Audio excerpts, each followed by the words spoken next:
atin ngayon ipakikita sa inyo guys kung paano magbuo tayo ng mga itlog ng ating mga manok.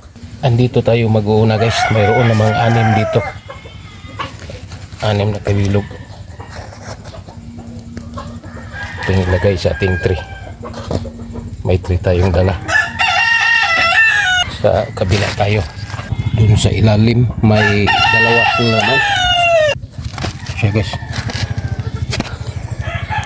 Andito may 5 ngayon.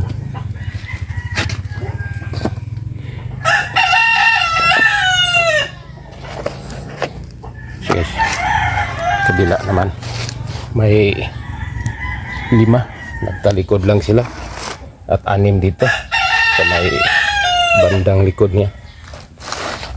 Kukunin natin unay ang 6. So guys, 6 dito at 5 dito.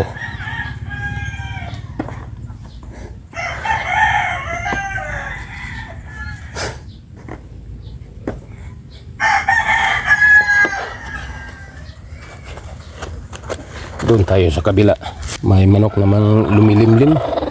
Ito naman ang pwesto niya, kaya kunin muna natin ang itlog.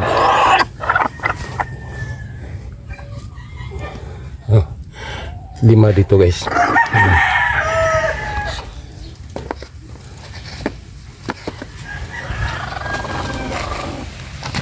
Diba?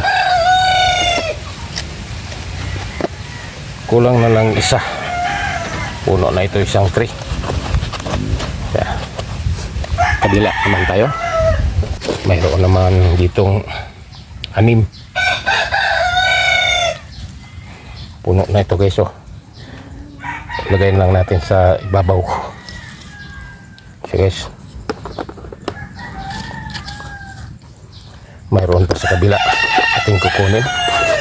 Mapaw na sa ating nilalagyan.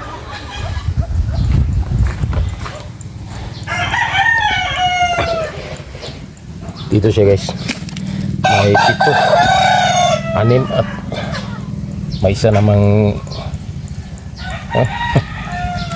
maliit ang isa guys. Itlog ito ng lalaki na manok.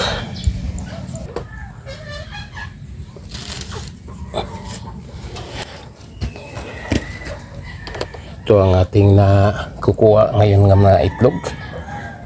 Sobra sa isang tray, 42 kabo guys ang nakukuha natin ngayon na mga itlog.